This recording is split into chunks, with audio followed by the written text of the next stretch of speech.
number 398.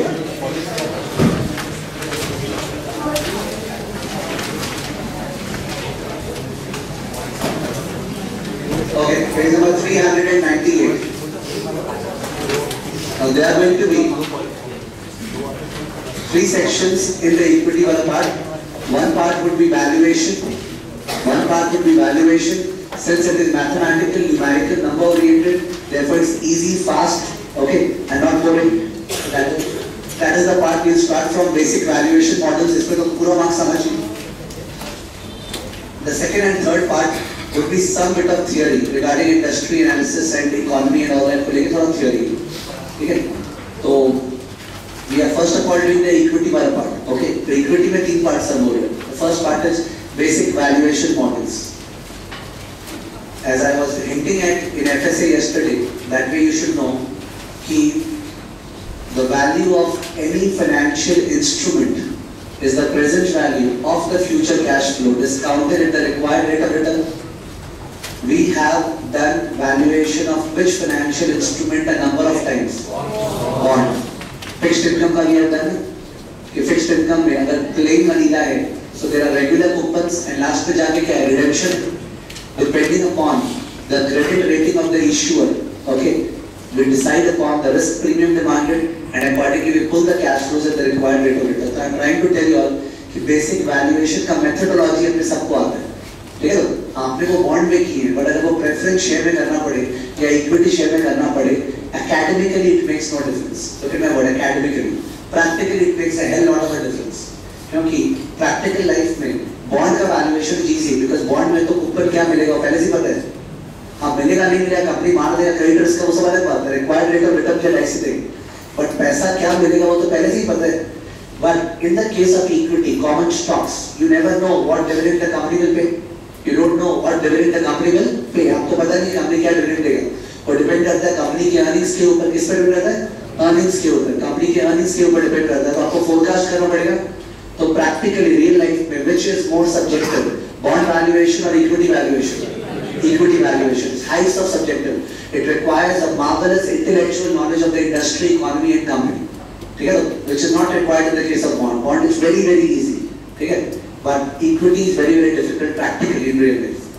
Now एक चीज जो पहले से क्लियर हो जाना चाहिए वो ये valuation का 2 स्टोरीज है. एक स्टोरी है you are valuing the share from a minority perspective. What perspective?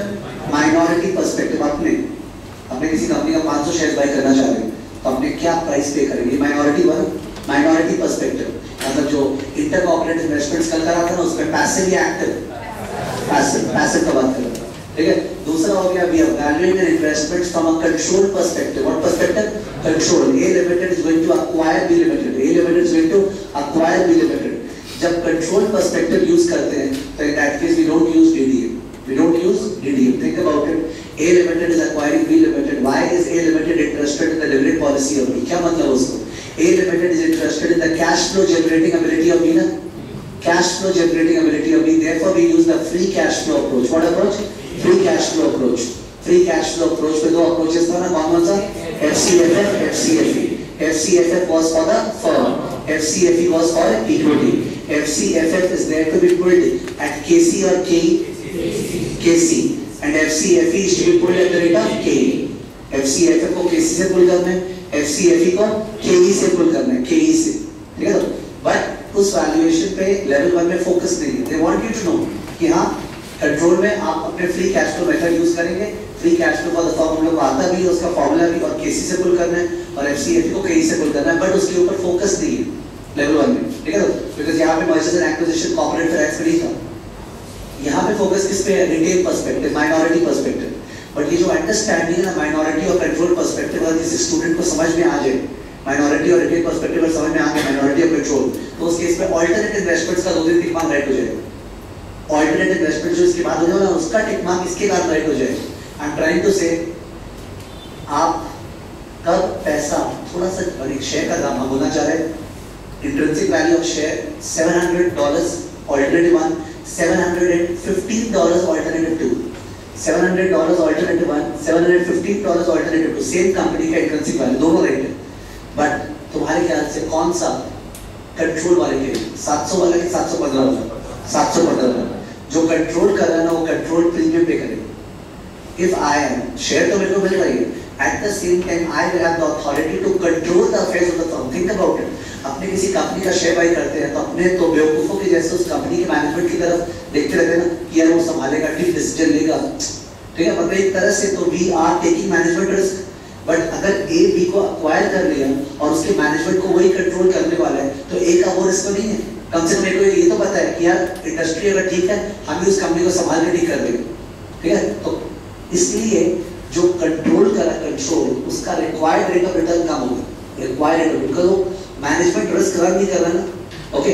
इसलिए वो अगर रिक्वायर्ड रेट ऑफ रिटर्न कमती से डालेगा तो उसके लिए शेयर का दाम क्या आएगा, ज्यादा, ठीक है। पर जो माइनॉरिटी शेयर होल्डर है वो तो बेचारा पूरा डिपेंडेंट है कंपनी के मैनेजमेंट के ऊपर, तो ज्यादा रिस्क है, तो ज्यादा रिक्वायर्ड रेट ऑफ रिटर्न डालता है तो शेयर प्राइस क्या आता है, कम। ऑल्टरनेट इन्वेस्टमेंट में एक टिपिकल क्वेश्चन ये बनता है कि when we invest in private equity, what equity, private equity companies में जब इन्वेस्ट करते हैं और स्टेक लेते हैं 30, 40, 50, 60%, तो अगर हम लोग का कंट्रोल हो गया तो we would be willing to pay a control premium. What premium, control premium. But there would be a liquidity discount.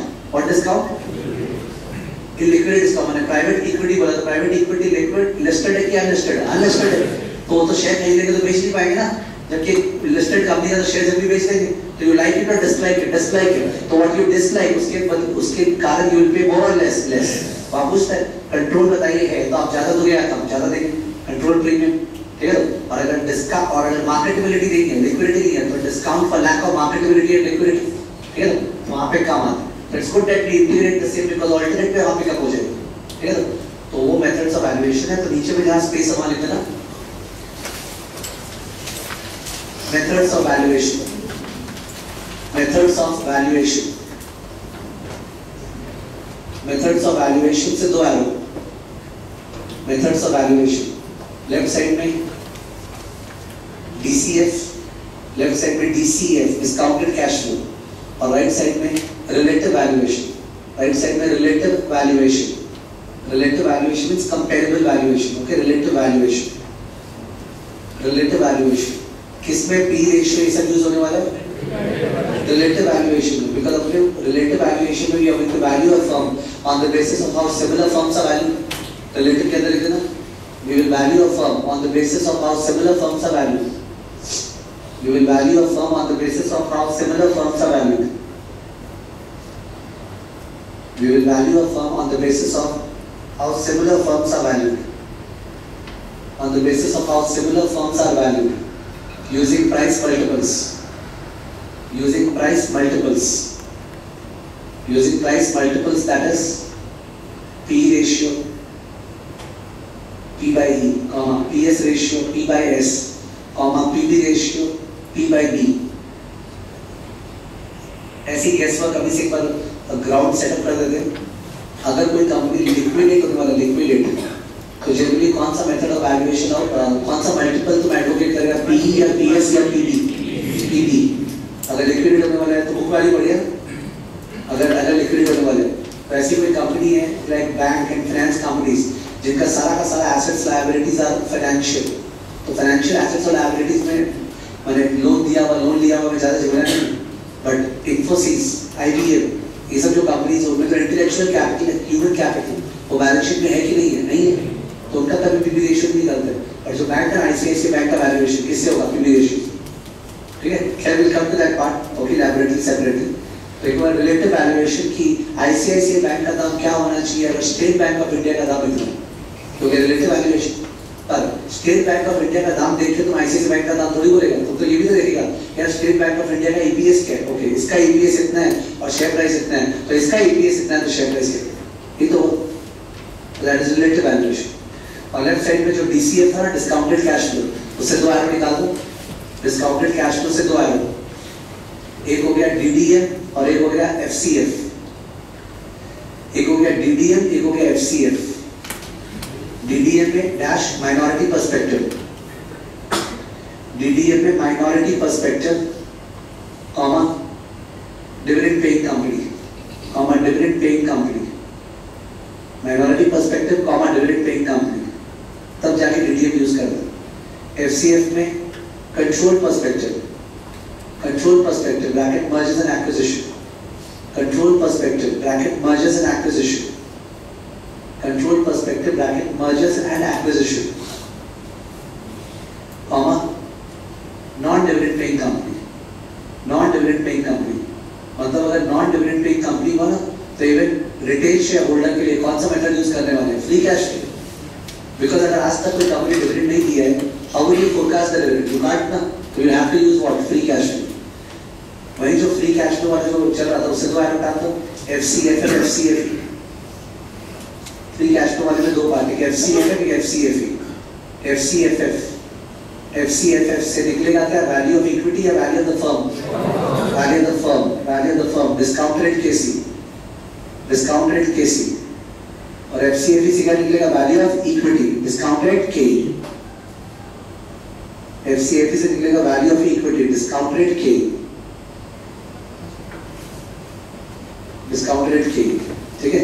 क्या अपना stresses केवल EDM में dividend discount model में stresses है the simplest, probably the easiest, the most lucrative valuation model. Okay. Okay. Now discuss करें. अगर कोई dividend discount model use करना चाह रहे हैं तो उसको फर्म का डिविडेंड्स फोरकास्ट करना पड़ेगा. एक मेथड डिविडेंड फोरकास्ट करने का ये देखना, हम नंबर से कम्युनिकेट कर रहे हैं, नॉट डेट आपको पूरा स्टेप चलना पड़ेगा. हम ऐसे ही कर रहे हैं जस्ट इम्प्रॉम्प्टली. इंडस्ट्री का सेल्स होने वाला है 5000 मिलियन. कितना? 5000 मिलियन डॉलर्स इंडस्ट्री का सेल्स होने वाला है नेक्स्ट ईयर. वो हम जीडीपी से पता लगाएंगे. ठीक है, जीडीपी से. फिर कंपनी का मार्केट शेयर होगा 30%, तो 5000 का 30% 1500 मिलियन. 1500 मिलियन. कंपनी का नंबर ऑफ शेयर्स जो number of shares that is equal to 100 million. What is the sales per share going to be? 1500 divide by 100 equal to what? 15 rupees per share उसका sales होगा. Company का जो EBITDA margin, कौन सा margin? EBITDA, EBITDA. EBITDA margin होगा suppose company का 30%, तो 30% of 15 is equal to what? 4.5 होगा. कंपनी का एबिडा पर शेयर नेक्स्ट ईयर. कंपनी का डेप्रिसिएशन पर शेयर अपने फोरकास्ट किए वो होगा, तीनों एक साथ सुनो, डेप्रिसिएशन, इंटरेस्ट और टैक्स. डेप्रिसिएशन, इंटरेस्ट और टैक्स तीनों मिला के हम बोल रहे हैं 1.5 रुपया. कितना? 1.5 रुपया. डेप्रिसिएशन और इंटरेस्ट बोल के टैक्स रेट लगाएंगे. डेप्रिसिएशन और इंटरेस्ट मिला के 1.5 रुपया. डेप्रिसिएशन इंटरेस्ट 1.5 रुपया, तो 4.5 में से डेप्रिसिएशन लेस और क्या? इंटरेस्ट लेस, तो क्या बचा? पीबीटी. क्या बचा? पीबीटी पर शेयर. पीबीटी पर शेयर 3 रुपया. 3 रुपया. Tax rate suppose 40%. Tax rate 40%, तो 3 रुपया का 60%. क्या बचा? 1.8 क्या हो गया? अपना EPS. 1.8 EPS हो गया. पर शेयर चल रहा था 1.8 EPS. और पे आउट रेशियो मेरे ख्याल से होगा 70%, तो 1.8 का 70%. 1.8 का 70% 1.26 D1 हो गया. 1.26 क्या हो गया? D1. तो D1 का फोरकास्टिंग ऐसे किया जाता है. ठीक है, D1 का फोरकास्टिंग इस तरह से किया जाता है. नॉट एट हर क्वेश्चन में इस तरह पूछने वाला है. जनरली क्वेश्चन में D1 दिया रहेगा कि ये D1 होगा, बट जो स्टूडेंट है सोचे. ठीक है, तो D1 का forecasting is done this way. Okay, तो ये कॉपी कर लेते फिगर्स या सेकंड पेज में.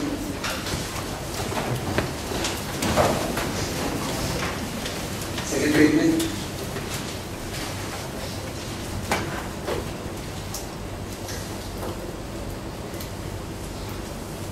देखना,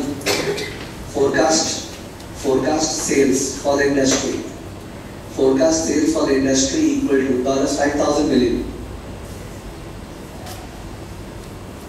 $5,000 million. Fail. Expected market share of the company. Expected market share of the company 30%.